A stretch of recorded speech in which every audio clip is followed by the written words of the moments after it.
Realmente não é a estreia que a gente esperava. A gente teve aí uma semana cheia de trabalho, onde a gente trabalhou bastante, mas aí, infelizmente saímos derrotados e dentro de uma competição importante como essa, a gente ter 6 pontos disputados em casa e ganhar só um, é uma coisa que a gente vai ter que entender, vai ter que observar e a gente buscar, quando voltar a jogar em casa, pontuar. É um momento que a gente sempre almeja performance e resultado, mas hoje em casa o resultado ele é de suma importância, né? Mas eu entendo que no jogo de hoje a gente fez. É difícil você falar que diante de uma derrota, sua equipe jogou bem. A gente teve 62% de posse de bola, tivemos um volume de finalização muito grande, finalizamos 8 bolas no gol. E, na minha opinião, eu já vi e revi a imagem, para mim o gol foi irregular. Houve uma falta no Ednei bem clara, se você olhar a panturrilha do Ednei está inchada. Então, assim, a arbitragem interferiu no resultado, um jogo que a gente teve o controle do jogo a todo momento, criamos boas oportunidades de gols e acabamos saindo derrotados por uma bola parada de um gol, para mim, na minha opinião, regular. O Paulo vem de um momento aí de inatividade, depois da situação que ocorreu com ele no jogo Náutico e Tombense, e ele volta ao segundo jogo dele. Infelizmente, interfere direto num resultado, num confronto direto dentro de casa. E agora a gente tem que ter tranquilidade, a gente tem 2 jogos fora de casa, e recuperar esses 2 jogos que a gente não pontuou em casa, fazer os 6 pontos fora de casa e recuperar esses pontos que a gente deixou em casa. Boa noite, Marcelo Cabo. Você teve pouco tempo para trabalhar, né? Mas você viu na prática hoje o time entrando em ação. Você realizou 5 mudanças ao todo. O time não jogou bem, de fato, hoje. Trabalhou muita bola, não teve muita criatividade, muita bola alçada na área. Você acha que quando abrir a janela de transferência, você prefere reforçar ainda mais o time? O que é que você achou da qualidade do elenco até então? Eu discordo que o time não jogou bem. O time jogou bem, nós tivemos tivemos o controle do jogo a todo momento, nós fomos incisivos, jogamos praticamente no campo do adversário todo o jogo. Tivemos algumas boas ações que a gente treinou durante o jogo. Tivemos boas oportunidades de gols. A gente não pode contextualizar só o resultado é muito ruim. Mas se você analisar o jogo, a gente foi propositivo, a gente jogou no campo do adversário, marcamos um adversário linha alta, pressão. Foram 4 bolas no gol, o Dalberson só fez 2 defesas no jogo todo. Então, assim, a gente também tem que, dentro de um cenário que não é bom, de uma derrota, a gente também tem que olhar as coisas positivas que aconteceu. Né? A gente, infelizmente, volto a falar, a gente perde um jogo num gol irregular, na minha opinião, dentro de casa.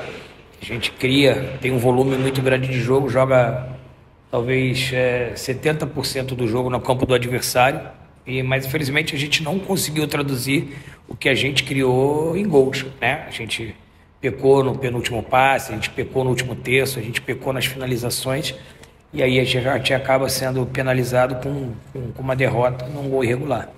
Sobre os reforços, é prioridade agora? Cara, assim, a gente tem um departamento de futebol que está trabalhando bastante, né? Analisando o mercado. Eu cheguei a ter uma semana de ter feito bastante reuniões. A gente tem buscado entender e observar o mercado. A gente sabe que a gente precisa de peças, a gente precisa de chegar, né, reforços, a gente sabe que precisa chegar jogador para agregar nessa reta final. Mas o departamento de futebol está trabalhando, e a gente vai tentar, junto com o presidente, junto com o departamento de futebol, entender o mercado, e aquilo que for prospecção de mercado, aquilo que a gente tiver oportunidade de mercado, a gente vai buscar. Mas não adianta eu falar de reforços, falar de nome agora, que eu tenho um jogo domingo e é com esse grupo que até domingo que a gente vai trabalhar. Então a gente faltam 9 rodadas, o campeonato está muito nivelado tanto para cima quanto para baixo. Se a gente consegue 2 boas vitórias fora de casa, a gente volta a jogar aqui no nosso domínio, encosta no pelotão da frente. Se a gente vencer hoje, a gente vai para 5º colocado. Então, assim, o campeonato com certeza vai ser definido na reta final, nas 2 últimas rodadas, talvez na última rodada. E a gente sabe o que a gente jogou, o que a gente criou hoje, o que a gente oportunizou hoje. Nós tivemos um time a todo momento muito bem organizado, a gente teve um time com a proposta de jogo, com os jogadores que a gente tinha, com as características, a gente entendeu que foi a melhor plataforma de jogo. E aí a gente tem certeza que a gente vai trazer a vitória nos próximos jogos e brigar na parte de cima da tabela. Cabo, boa noite, Rodrigo Cedro, Web TV Maceió. Nós estamos ao vivo agora pelo YouTube. Primeiro, é o nosso primeiro contato, não tive lá na sua apresentação. Seja bem-vindo ao CSA na sua segunda passagem. Pouco tempo de trabalho, apenas uma semana, mas o que extrair desse time depois de uma derrota? É claro que a gente não vai falar do Aparecidense porque você não era o comandante técnico. A partir de agora, América de Natal, mas pouco tempo de trabalho. Como trabalhar o astral dessa galera, o emocional desses jogadores para esses 2 próximos jogos fora de casa? Dificílimo. Você conhece o Volta Redonda, você é carioca, é do Rio de Janeiro, você conhece bem essa equipe do Volta Redonda, sabe o quanto é difícil jogar lá, e depois o Figueirense lá em Santa Catarina, Cabo. Você faz um corte no jogo sobre o emocional dos jogadores. A gente era um time muito organizado, equilibrado, trabalhando a bola antes do gol. Depois do gol, recai uma pressão sobre os atletas, que aí eles sentiram um pouco o gol, e a gente não conseguiu ser depois do gol, que a gente foi até o gol. E aí eu acho que a gente foi mais contundente, a gente chegou mais na força da equipe, as 2, 3 oportunidades que a gente teve. É trabalhar o emocional desses atletas, porque eles vêm não conseguindo a equipe pontuar dentro de casa, e aí é uma tarefa minha trabalhar o psicológico desses atletas, fazer eles acreditarem que é possível a gente sair e trazer os 6 pontos, e é com esses atletas que a gente vai trabalhar, é com esses atletas que eu encontrei o que a gente vai potencializar eles, entendeu? Mas trabalhar o emocional, trabalhar o psicológico desse revés de hoje até domingo é uma coisa de suma importância, até porque a gente vai ter pouco tempo de treinamento de campo.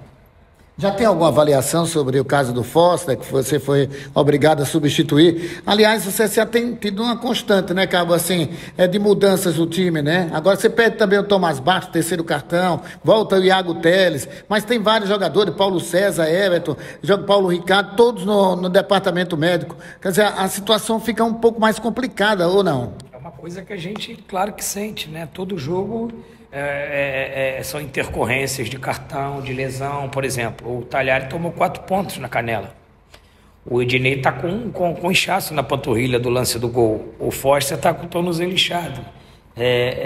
Então assim, a gente vai estar preocupado para o jogo de domingo, com amanhã na reavaliação médica, para ver quem a gente pode contar. Isso é uma coisa que não é boa, não é legal. A gente precisava ter continuidade, a gente precisa ter uma plataforma de jogo dentro da característica dos jogadores e ter um time base para que a gente possa caminhar. Então a gente já não pôde contar com alguns jogadores para esse jogo, e esses jogadores que saíram, né, o Rodolfo, o Ednei, o Foster e o Talhari, são jogadores que a gente vai ter que amanhã entender Você bota 4 jogadores que saíram lesionados do jogo, mais o cartão, e você vê, é meio time que a gente vai ter que, a partir de amanhã, entender quem a gente vai poder contar para a sequência do jogo de domingo e para o jogo do Figueirense. Então, essa é uma coisa que a gente não gosta. A gente gosta de poder repetir a equipe, dar um conjunto, dar isso tudo, mas infelizmente são intercorrências do futebol e a gente tem que trabalhar em cima disso.